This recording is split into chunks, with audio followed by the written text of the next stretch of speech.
Good evening. Welcome. All right, we're going to call this meeting to order. We're going to start out with our public hearing opening. And so today is Wednesday, August 12th. It is 6:31. We're going to call this public hearing to order, and I will do the roll call. Member Rothschild. Here. Member Owens. Present. Member Garcia. Here. Vice President Lopez. Here. And myself. We're all here. Fantastic. All right, so we're going to open up this public hearing on approval of the fiscal year 2027 budget revision pursuant to 38431-02 and ARS 15-905.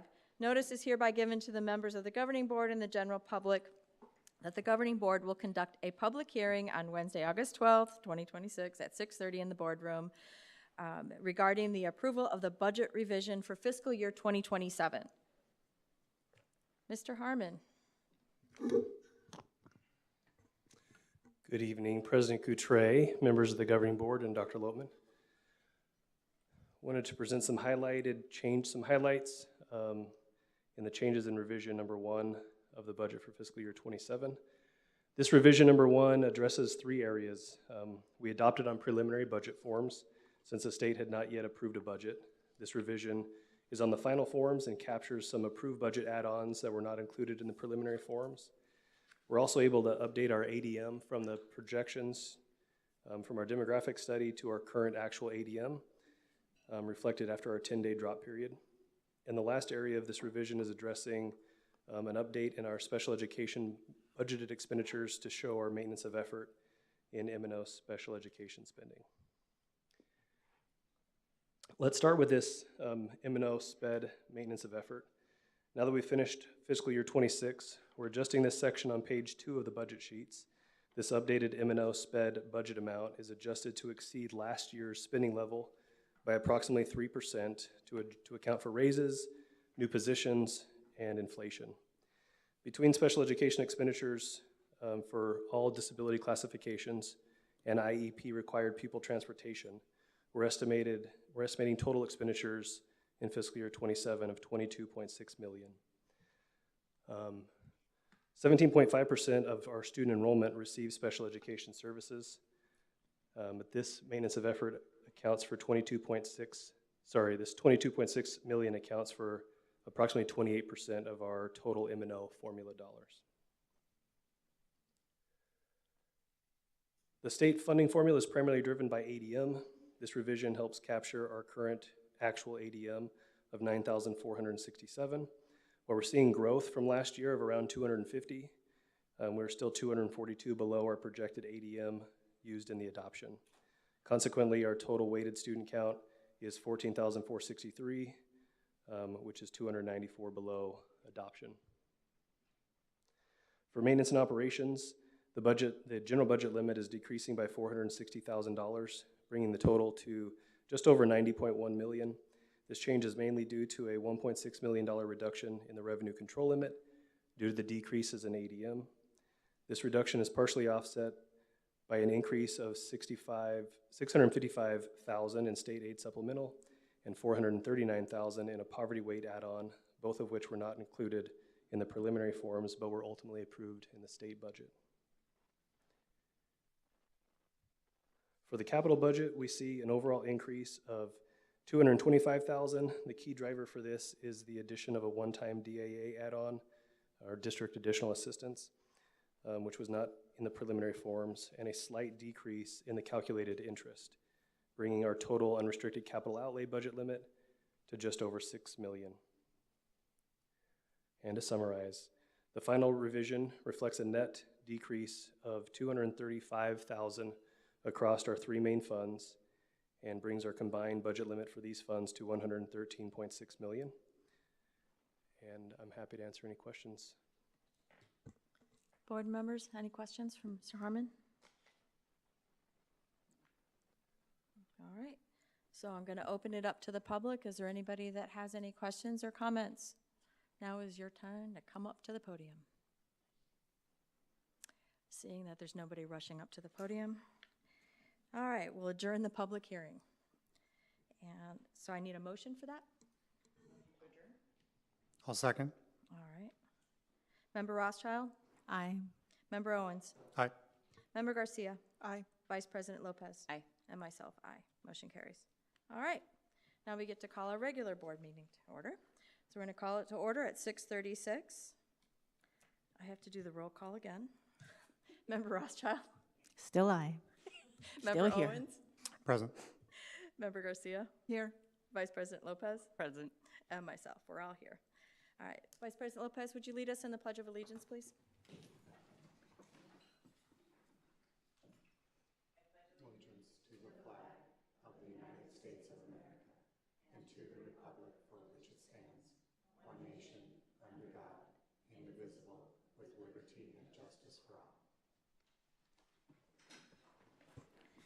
Thank you very much. All right. Adoption of the agenda. Do I have any motions or amendments? Motion to approve is written. Second. I have a motion and a second. Member Rothschild? Aye. Member Owens? Aye. Member Garcia? Aye. Vice President Lopez? Aye. And myself, aye. Motion carries. Move on to the superintendent's report. Dr. Lopman. Thank you, President Coutre. Enrollment continues to grow in MUSD. While we are slightly below our enrollment projections, the year-over-year growth is encouraging. Our signature programs, comprehensive high schools, and the addition of Alma Farrell Innovation Academy, Arizona's first K-8 work-based learning model, give families more reasons to choose Maricopa Unified School District, and the proof is in the numbers. Santa Rosa Elementary School has earned a Level 4 award from the Arizona PBIS Coalition, the highest level of recognition for implementing positive behavioral interventions and supports. This recognition reflects the intentional efforts to build a positive school culture through consistent expectations, practices, and the use of data. Special recognition goes to Ms. Gongora and Ms. Orth for leading the application process and the entire Santa Rosa team for bringing the Santa Rosa Stellar Way to life for students. Congratulations, Santa Rosa. Ms. Claire Awuzie, a paraprofessional at Maricopa Elementary School, received a special surprise from Grand Canyon University when she was named the GCU August Paraperformer of the Month. This recognition celebrates the work Ms. Awuzie does each day with scholars and the important role she plays on the Maricopa Elementary team.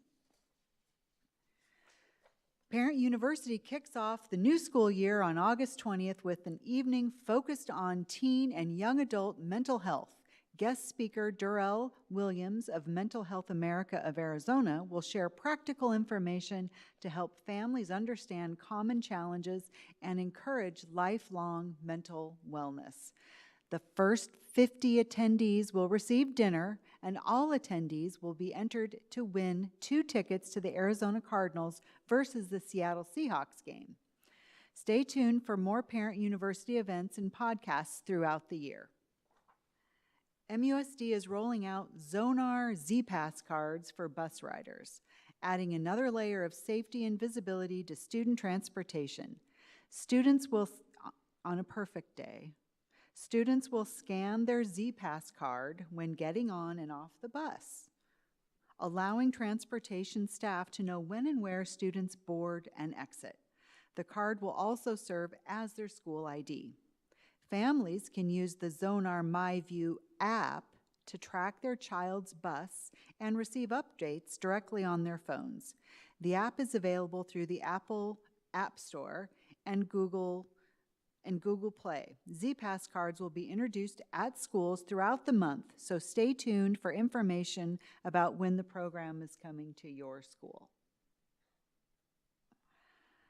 We are taking our Proposition 416, Just the Facts conversations into the community. Proposition 416, the 10% budget override continuation for MUSD, will appear on the November ballot. Override funding maintains board-approved smaller class size targets, funds RAM Academy, an alternative credit recovery program, and supports investments in classroom technology. Just the Facts presentations are scheduled for staff, and we will soon meet with HOA groups, senior center lunch and learns, and other local groups. These conversations give our community a chance to learn more about the override and ask questions before Election Day. And that's my report. Thank you, Dr. Loatman. All right, governing board member reports. Member Rothschild. Good evening, everyone.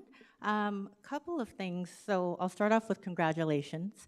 Was scrolling social media, not that I was doing that during work hours, and came across the Governor's Youth Commission, and I'm scrolling through 15 counties represented, and I'm thinking, okay, that's great. And I scroll down and I see Pinal County, and I'm like, that's even better. And I look and I see Desert Vista High School, and I see Maricopa.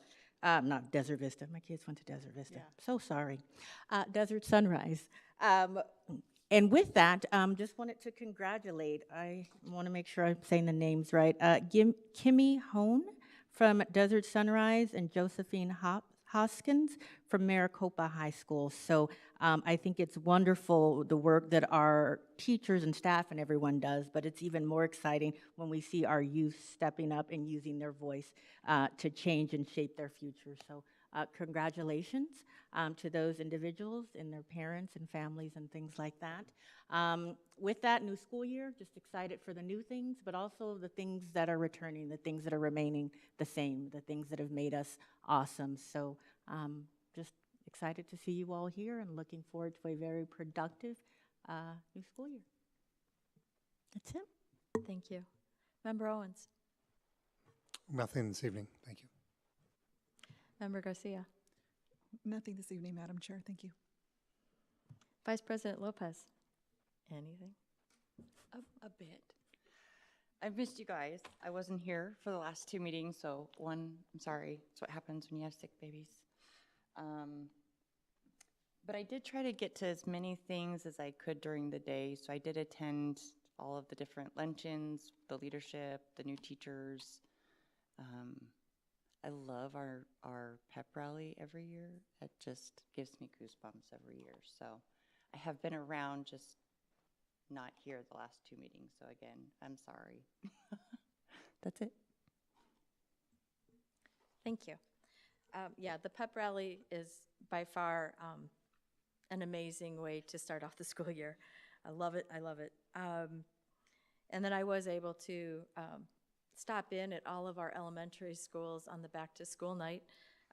It was great to see the crowds, and unfortunately, like parking half a mile away wasn't the best, but it was really awesome to see all the families and everybody excited to go back to school. So that was I love that. And even at Alma Farrell, that was amazing. Just heads up, we're still taking registrations. If anybody is looking for after-school care, before after-school care with the Boys and Girls Club, they partner with MUSD, and so you can talk to the school office or go to bgcsuncorridor.org. And then tomorrow, we are actually having our Level 2 volunteer training for the district. And if anybody's interested in working with the students as a classroom aide or in the athletic program, they're going to need the Level 2 volunteer, and that training is tomorrow morning at 10:30 at district office. And so I would encourage anybody who's watching to please get in there and attend, because that also lets them go on field trips as well. And that is all I have. I have a request. Can we throw shirts next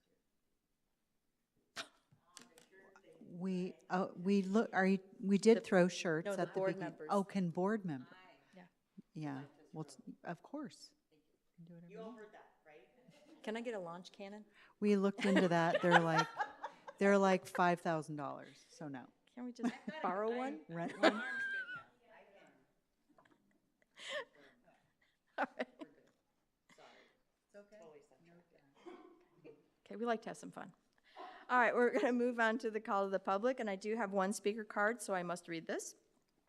Members of the board may not discuss items that are not specifically identified on the agenda. Therefore, pursuant to ARS 38431.01, action taken as a result of public comment will be limited to directing staff to study the matter, responding to any criticism, or scheduling the matter for a future agenda. The board requests that all comments be limited to 3 minutes or less, and that the public refrain from the use of speech or language that is offensive or inappropriate pursuant to Board Procedure 3-203. And our one card is Crystal O'John. Good evening, everyone. I am here on behalf of Council Member Amber Lehrman. So she has me up here speaking for her. I am here to invite the public to the Maricopa First Fridays Downtown Heritage District celebration. Yay! And this is what I'm going to read, exactly what you told me. Immerse yourself in Maricopa First Fridays Downtown Heritage District, a free grassroots monthly celebration that transforms the heart of our historic district into a lively hub of local arts, culture, shopping, dining, and community connection. Explore local businesses, retail shops, and pop-up vendors, all showcasing the creativity and entrepreneurial spirit that make Maricopa shine. Stroll through the historic sites and enjoy a self-guided walkable arts walk filled with live music, street performers, visual arts, live painting, demonstrations, and DIY creation stations. Savor the city's culinary flavor with food trucks, restaurant specials, a wine bar, and a buzzing beer garden. Relax, dance, or dine under twinkling downtown lighting while supporting local small businesses, veteran-owned businesses, young entrepreneurs, artisans, and nonprofits alike. Discover vintage and antique treasures and stop by our interactive moments, places like pet-friendly zones, street photography, or round of yard games. So whether you're there for a car show, stained glass, art demonstration, or sound bath, each Friday offers zones for every mood. And I'll have to say, there's a group of us, there's about 7 of us, and we are working hard to make it exciting for all of y'all. So you have something extra to do. Thank you for your time. Thank you. All right, consent agenda. Do I have any motions? Motion to approve? Second. I have a motion and a second. Member Rothschild? Aye. Member Owens? Aye. Member Garcia? Aye. Vice President Lopez? And myself, aye. Motion passes. All right. Action items. Discussion and possible approval of the personnel schedule. Dr. Pastor. Good evening, President Cutaria, Director Lobman, board members, and guests. You have the personnel schedule in front of you, and I open it up to any questions you might have. Good evening, Dr. Pastor. My usual question, how are you feeling?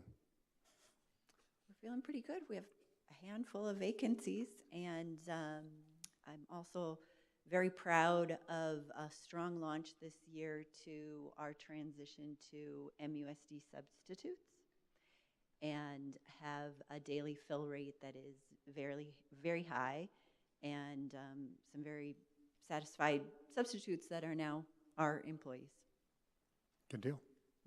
Love it. Thank you. What do you mean by daily fill rate? That we have absences, teachers that call out, and that we're able to fill those classrooms with substitutes versus having to come up with other plans.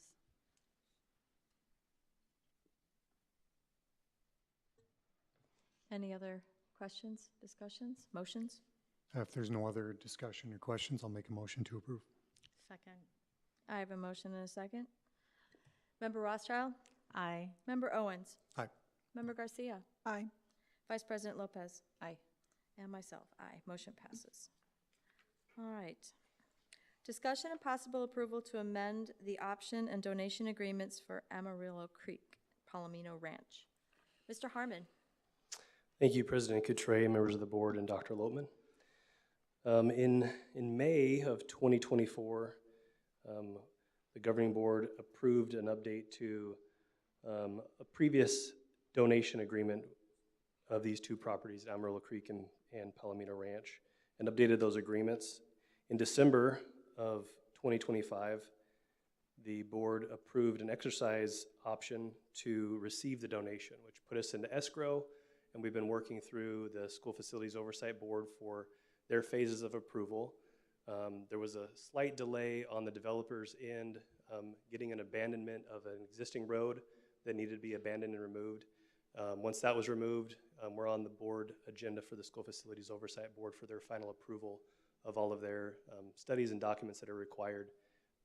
What's before the board today is to extend our escrow to give us enough time to get SFOB approval, and then we'll close on this property. Happy to answer any questions you may have. Mr. Harmon, and I asked this question before, but I think it's important because we've had, throughout our history, have had land donations made to us and then they reverted back to the developer. So can you just kind of explain what this property, that won't happen? Yes, and the amendment that we did back in 2024 refreshed that agreement. It did have a type of a reversion clause, so I think we had about 8 years from the signing of that agreement to get approval from the state and move into this escrow process, and then once that happens, we take title, the property's ours. Once we are held for consideration from the School Facilities Board, which they usually do a few years out from approval of a site, I think as many as 5 to 7 years earlier from approval, they will allow you to go out and secure the land, because it's in the state's best interest for us to get these donations so the state doesn't have to purchase land for us. So we've been held for consideration for K-8 number 2, pending growth, but that allowed us to pursue this donation with the School Facilities Board. That's a long answer of saying once we close escrow and we sign the title, the deed and title become ours, and that property is ours forever. So. I have a question. Or do you have another one? No. Sorry. Do you think that extending it to September 4th is enough time? Like, have they given you a date? Yeah, we're on the next board meeting, which is later this month with the School Facilities Board. If for whatever reason that pushes out beyond that, then we may bring another amendment to just push it back another few weeks. We're confident that the SFOB board meeting will happen. The developers that we're working with are great partners, so if anything happens, we can certainly adjust that, come back again.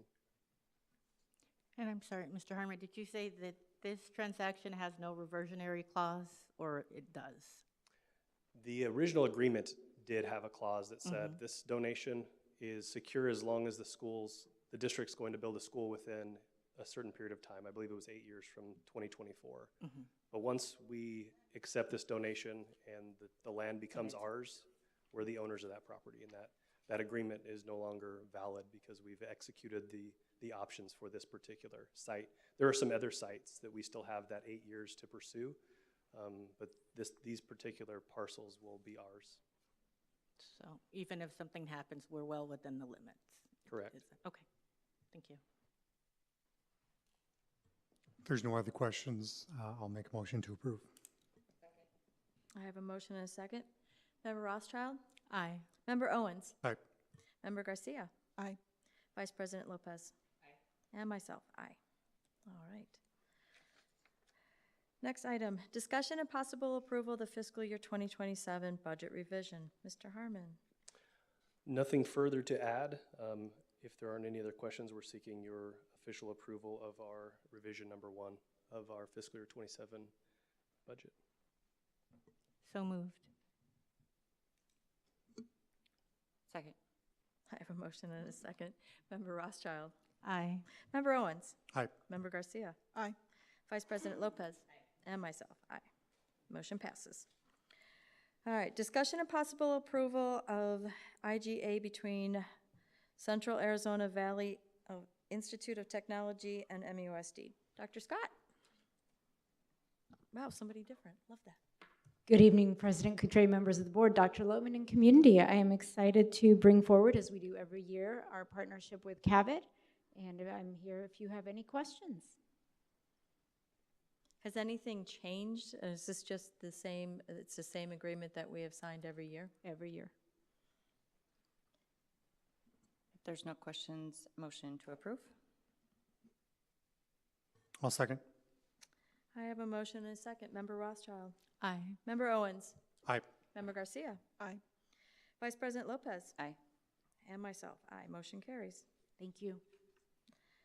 All right, discussion and possible approval of revised policy 3-402 records. Dr. Loatman. Thank you, President Coutre. You will notice that the only change to the policy is moving away from a paper form to an online portal through which people submit requests for records. Everything else is the same. Is this all records? Like, Public records requests, basically, yeah. not like if a parent wanted their own student records, would they still go on the portal? They could, but if a parent wants student records, there's way fewer restrictions that are associated with that. That's a different level of scrutiny. And this queues them up in order? It does. It does. It's a management system. Public records requests are coming at a very rapid and frequent pace. And so having this, we purchased software to manage the requests, and this is an element of that software.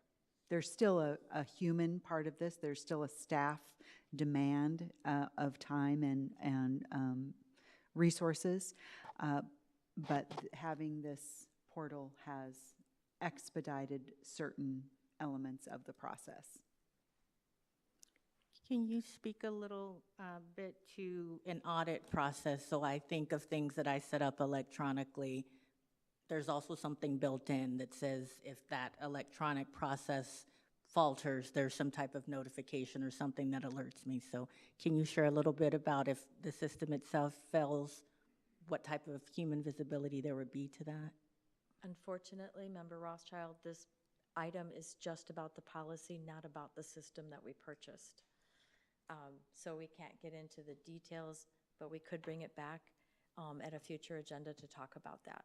Okay. Because this is just about the policy, which the policy was created because we had to purchase the system. Thank you for that clarification. I will follow Sorry. up. Not a problem. But let's bring that back on and get some more Sure, information regarding that. we can definitely do that. Much We've had appreciate this it. policy Thank you. for a while. It's a policy change. Yeah. Just from the form to the To the portal. online. Mhm. Okay. If there's no other questions or discussion, I'll make a motion to approve. Second. I have a motion and a second. Member Rothschild? Aye. Member Owens? Aye. Member Garcia? Aye. Vice President Lopez? Aye. And myself, aye. Policy passes. All right. Next item, consider and schedule a training session pertaining to the chart of accounts and tracking of district expenditures. There is a suggested date of August 26th at 5:30, or determine another date that's acceptable to the board. So this would be, this training session would be held before our meeting. Now I know that, and this is going to be real important for us to be at this meeting, at this training session. So I want to bring it to the board to find out, because I know sometimes 5:30 is pushing it, especially for those of you who work out of town and have to travel back in. So would it be better to do it before? Would it be better to do it after as an executive session?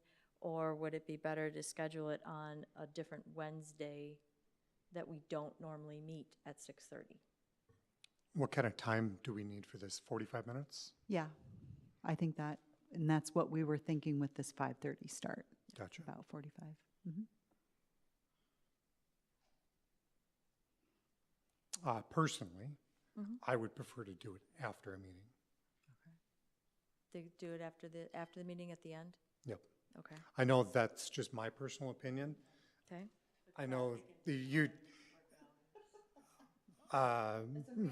Vice President Lopez, I know that you've got to get up like, Friday or Thursday, I have off, so I can Dutch brother power through. Y'all got to bring her one, though. We have to line But- them up. Just like an espresso shot or something. No, that's fine. I can do, if it's only 45 minutes. The notice I got said 9:30 PM. And I That's was bec- like, that- oh, yeah, no, I can't do that. No, that's because when that notice came out, we don't know how that meeting will go. We haven't set the agenda for that. Oh, that's right. So it would have to be after our normal scheduled meeting. Okay. So, but knowing that if we're gonna do this, we will try to make the meeting a light agenda, so that we're not here till 11 o'clock at night. But that's, I mean, that's my opinion, so I guess I'd, anything could happen, so I would say after as well. Yeah, I can do it. Member Garcia? I'm open. I can do that. So, would somebody like to make the motion for this? Motion to have that after the meeting. The training at the end? Yes, the and training at the end of our next board meeting, regular scheduled board meeting. regular scheduled board meeting. Oh, poor Lisa. She's gonna have to listen to this a couple of times. Okay, so, I'll second. all right. I have a motion and a second. Member Rothschild? Aye. Member Owens? Aye. Member Garcia? Aye. Vice President Lopez? Aye. And myself, aye. Motion passes 5-0. We will have the training on August 26th at the end of the meeting. All right. Next item, discussion and possible approval of the superintendent's goals. Dr. Lohman? Thank you, President Coutray. I would like to present the goals that will look familiar to you. They're the goals that you reviewed a couple weeks ago when you evaluated the data and the progress that we've made over the past year. And I'm open to suggestions or revisions and am looking forward to your comments. The first goal is unique to me. You will notice that these goals are aligned with the district goals. They will look familiar to you. Other than the first goal, that is a goal that is unique to me and really captures the oversight and the work that I do to represent you to the district, but also to represent you to the community and the state as well. So demonstrate visionary leadership in accordance with our vision, mission, and strategic plan, and those related strategic actions. The next goal reflects the district goal of every student graduating prepared to create, innovate, lead, and succeed.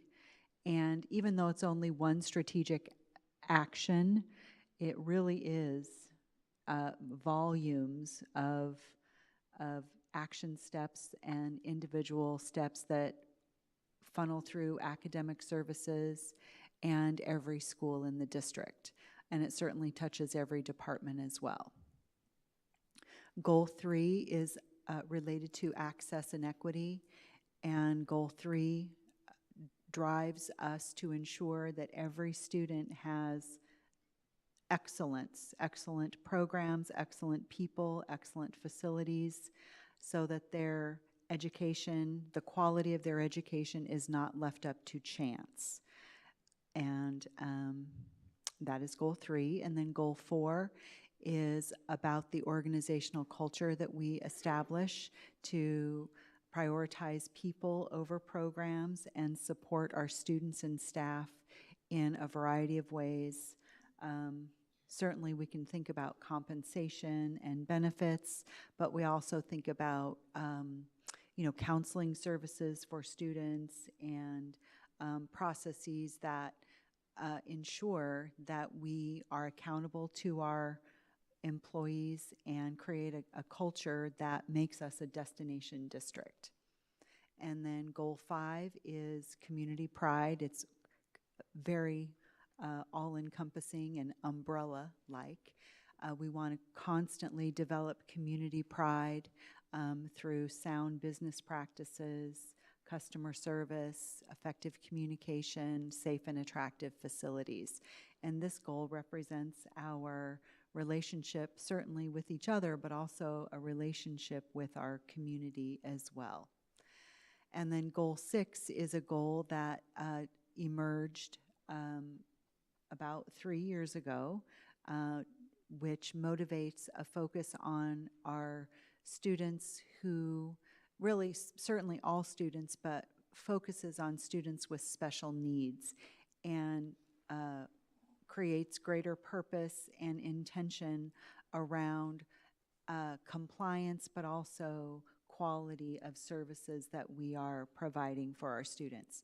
We have about 17.5% of our student population are students with special needs, and so this goal keeps us focused on providing outstanding services to those students through the lens of these different strategic actions and there's quite a bit of state monitoring and federal monitoring that's associated with this goal. So we've chosen strategic actions that are tied back to those processes and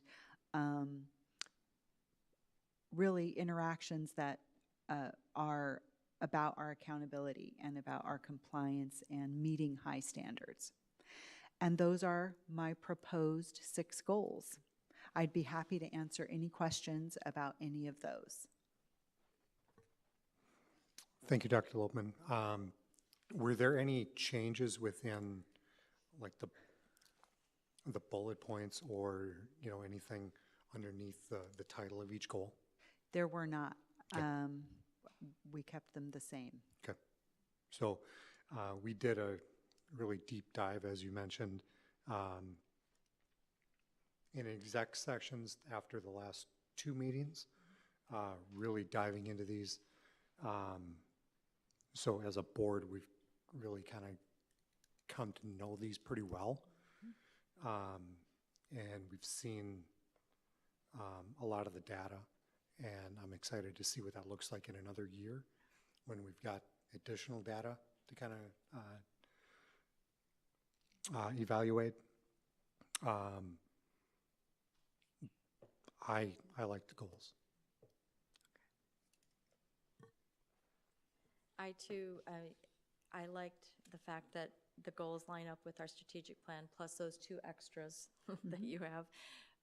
And I'm comfortable leaving it the way it is, because I think with Ben's point, the data that we had this year, then we're going to have the additional data, and so it'll all line up. If we change something, it may not line up altogether, but I didn't see, when I read through all of those, I didn't see any room for changes, but I'm open to whatever the board, if the board saw something.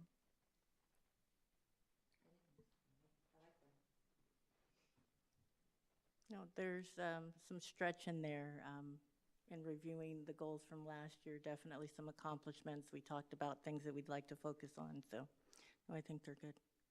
Okay. So I will entertain a motion. Motion to approve. Second? I have a motion and a second. Member Rothschild. Aye. Member Owens. Aye. Member Garcia. Aye. Vice President Lopez. Aye. And myself, aye. Motion carries. Our last item is adjournment. Do I have a motion? Motion. I'll second. Member Rothschild. Aye. Member Owens. Aye. Member Garcia. Aye. Vice President Lopez. Aye. And myself, aye. Motion carries. It is 7:09. Sorry, I'm tired. Yeah. Tired. Turn that off. Nice job. Thanks.